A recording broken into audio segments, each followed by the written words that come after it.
In the meantime, we are now going to move over to Donna, who's going to be presenting some research that she's done in collaboration with Harry, Beryl, Mia, Kath, and David. So over to you. Okay, hello everyone. It's great to be able to actually share this presentation with you, which at the moment is not visible to me, but I'm hoping it will be very, very soon. So in actual fact, this presentation, is it showing with for you folks?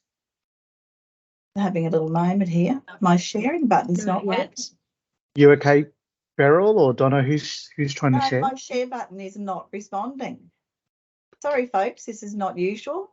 Steph, if you're the organizer, you can bump up Donna's permissions to allow who sorted it out. Or maybe Robert. My technology skills are not very good.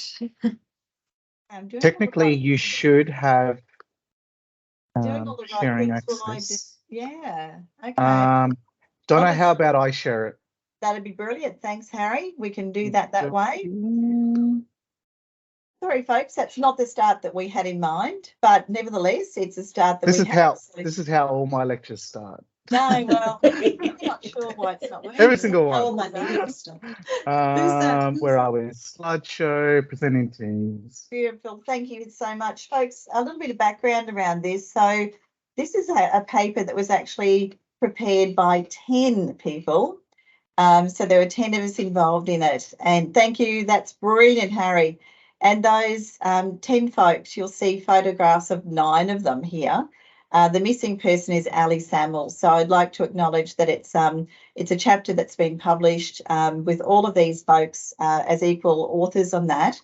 And it was, if you reflect back to COVID and to all of the initiatives that were put in place in the school, this is what we've tried to capture in a story that became a book chapter. So next slide, please, Harry. In this, there was your music, Harry.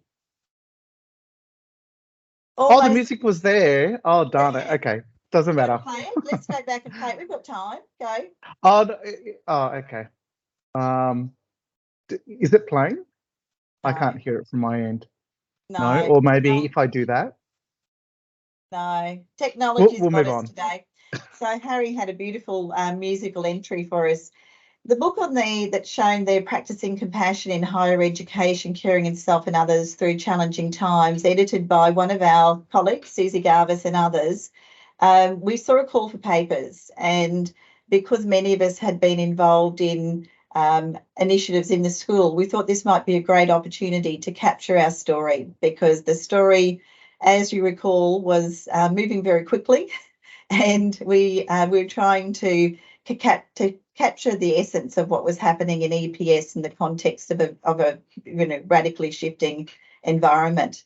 And so we put in an abstract just back again, Harry, and the abstract there, all of those authors the whole school was invited to participate in this.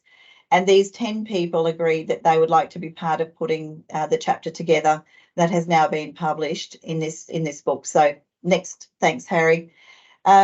What was particularly unique about this book, along with having a focus on COVID and what was happening around caring and supportive environments, was that it had a visual methodology, and that was essential to being part of the chapters. So you'll see in our presentation, we put in some of the images that we've used, and we've also included some of the text and ideas, so you can get a bit of a feel for the chapter as we go through.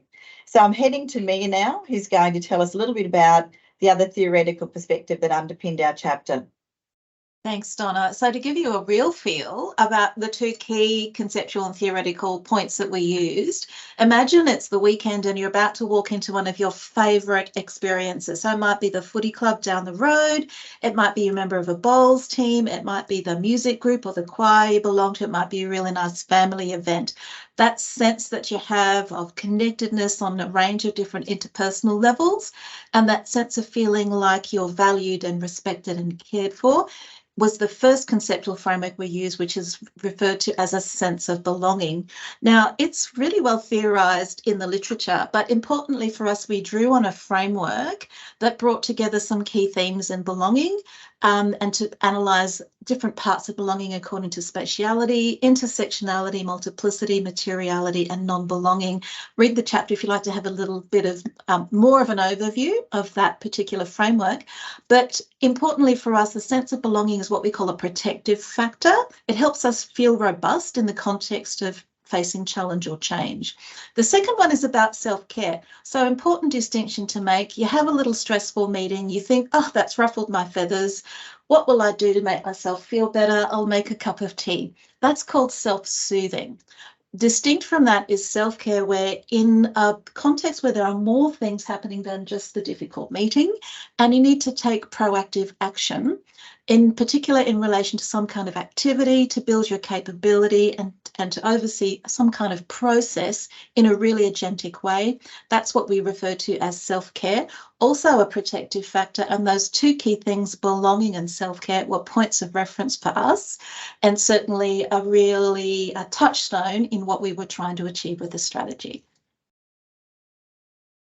So in terms of the way this presentation now flows, is each of our speakers will jump in and share a little bit about what was happening to kind of put our collective story together. And the first one is around our weekly virtual forums, and Harry might have a few words on this one. Yeah, hi everyone. So what you can see on the screen is some of the screen grabs from the various performances of Harry Made Me Do It. Still makes me cringe to this day, that name. And so thank you to Leonie, who was our kind of our ringmaster in this regard. So doing all of that organising in the background, song choice, instrumentation, gathering of the recordings, and then stitching them all together. So that was no mean technologic feat. So that was a nice way to keep the band connected. And then also we had our various gigs at the weekly meetings that we had. So it was a really, really nice way of connecting and also sharing some art with the rest of our colleagues. So moving along to the Facebook group. And that's over to Mia. I think the first thing we did after we heard we were moving off campus was to think about how we're going to stay connected. And I still remember that day, part of my head still going, is this really happening? That's still in denial. And we set up a Facebook group, our EPS Work Family. Over to David. Hi all, this will be a little bit of a walk down memory lane for quite a few people who are here, but also new to quite a few people as well. So one of the things we did was institute a Friday evening trivia. We would get online on Zoom and share some libations and some chats and some general discussion for about half an hour first, and then have a few quick trivia questions. So I thought I would just share these as a couple of samples of what we did. So do you have an answer? Turn your mic on and tell us. 20, 100,000 or 300,000 times that your heart beats every day? 300,000 if there's a presentation.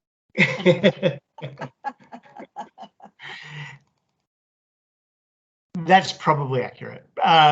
All right, and well, let's leave the answers for later. Yep, Harry's going to phone a friend. I'll go 50%.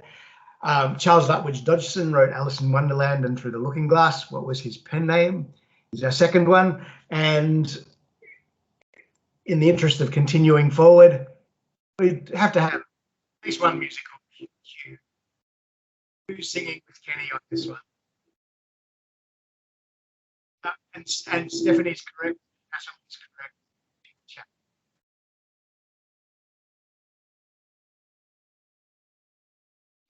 We'll cut Kenny off, but I reckon there's probably a fair few people who can answer who was singing with him on that one. Islands in the stream, that is what we mean. It was me all along.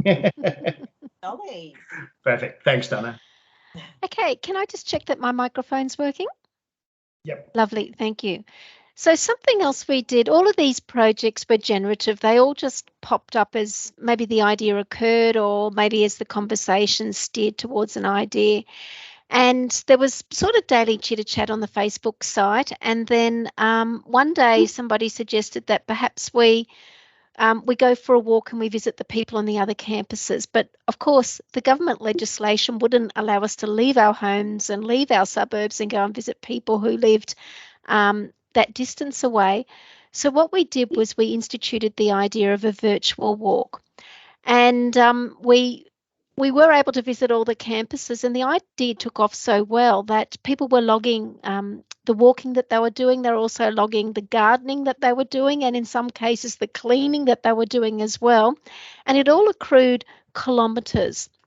And so what we did was we mapped this on a map around Australia, and we started investigating the sorts of activities in the imagined world that we could do when we're on these places.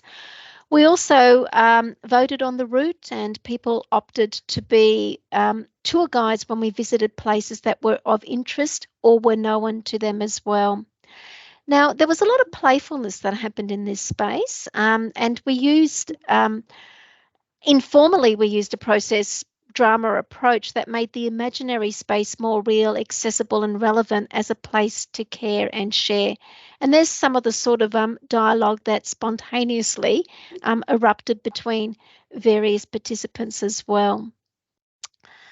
And just to give you a sense of the volume of communication that happened on that place, so I've just given you some of the harvesting that we've done around Facebook stats. So I'll let you read that one as well. But it was very active, and we actually achieved what we set out to achieve, and that was walk all the way around Australia during 168 days during COVID.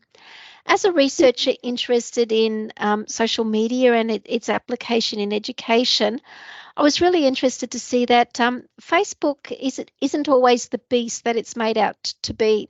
We found that Facebook provided the spatiality for our participatory culture to flourish.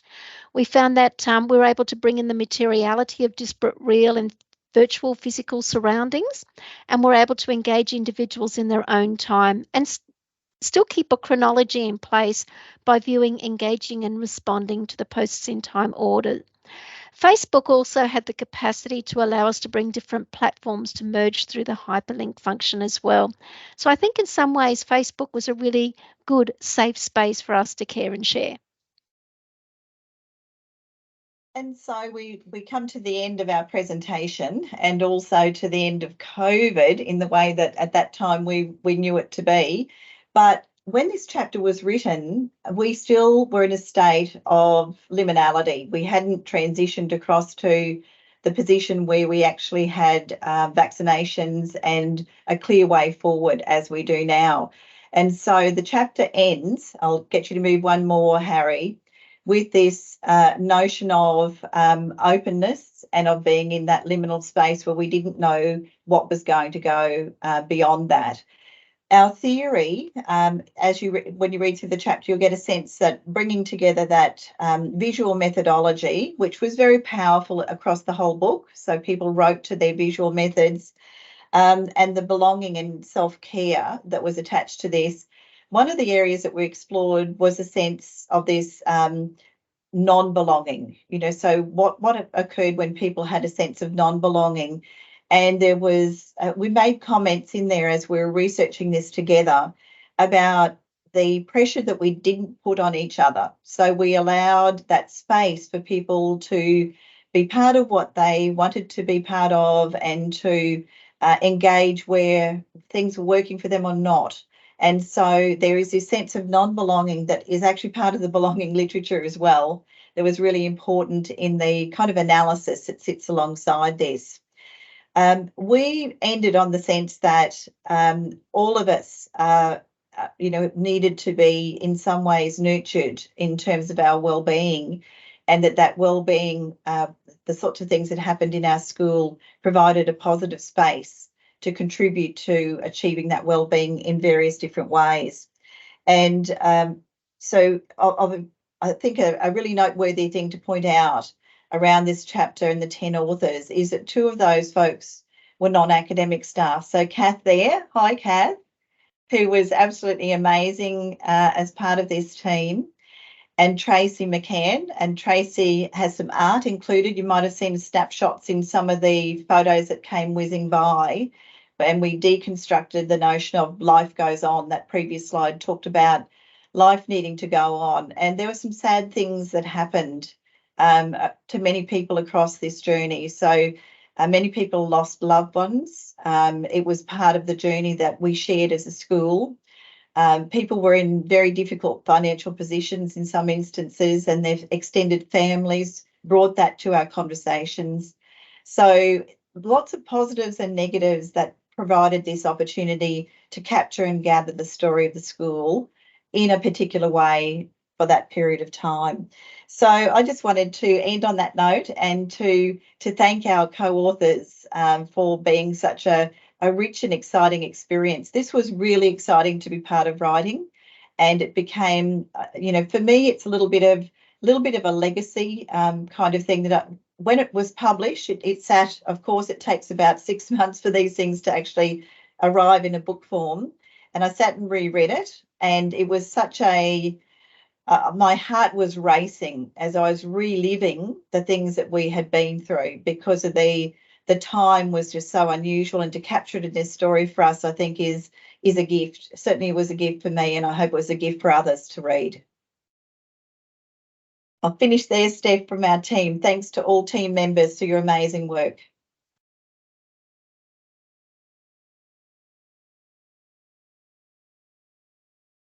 Steph, your mic. Thank you. And thanks so much for that great presentation. It was a really nice reminder of all of the things that the school did to create that sense of community at such a crazy time of our lives. I'd only actually just started at Griffith at that point, and so to actually see how much people valued that connection as colleagues and as friends was lovely from a relatively new person. So it was nice to have all that reminder. Does anyone have any questions for the team?